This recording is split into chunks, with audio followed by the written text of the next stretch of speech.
The Australian Workers' Union is at the forefront of the national debate on climate change. Climate change and the introduction of an emissions trading scheme is the biggest issue that AWU members and their families face today.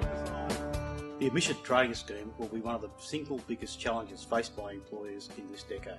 There's a lot more discussion around the climate change now.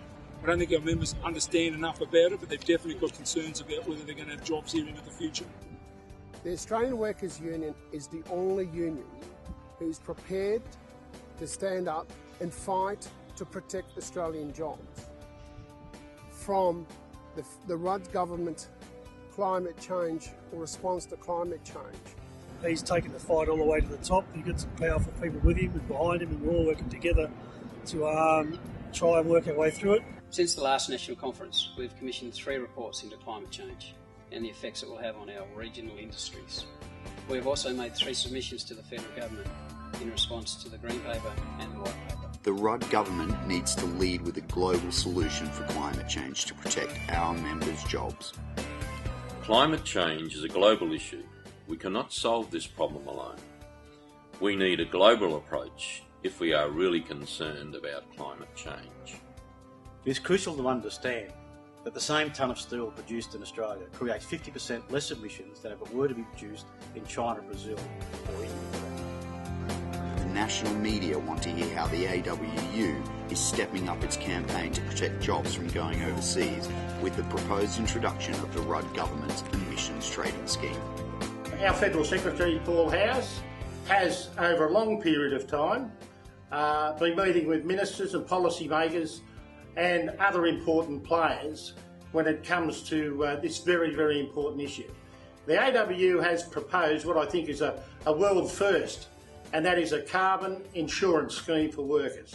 Under the government's Green Paper, there will be companies that will qualify for a free allocation of permits or subsidies under the scheme, so they're able to transition themselves into the low-carbon economy of the future.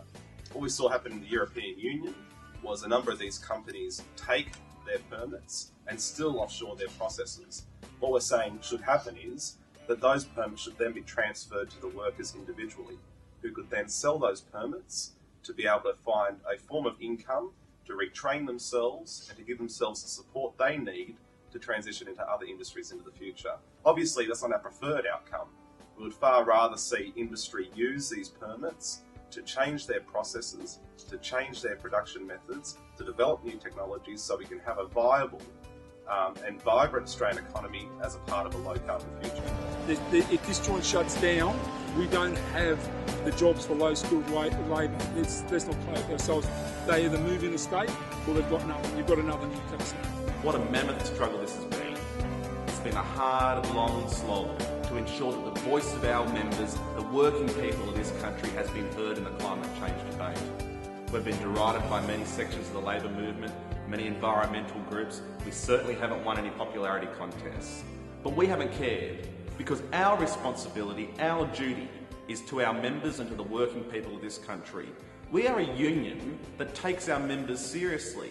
We believe job security is our #1 priority above all other things, and we will not allow our members' job security to be sacrificed on the altar of feel-good politics that does nothing for our economy, nothing for our environment, and nothing for our society as a whole. Australia can be a part of the long-term low-carbon economy of the future, but we can only be a part of that economy if we have a good, sensible global agreement which protects our industries and recognises what we've already done. The fact that we already produce the cleanest steel, the cleanest aluminium, the cleanest plastics and chemicals anywhere in the world. And it's our members who are part of the climate change solution, not the problem. We stood up for our members, we had a good fight, and we won. And we've also delivered for the environment and to ensure that our planet will be protected into the future. And we can only do that with the strength, the solidarity, the commitment and the struggle that AWU members are legendary for around the world. Thank you very much for your support in this struggle, and I know that we'll continue to be able to deliver for our environment, but for our economy, and most importantly, we always ensure that AWU members come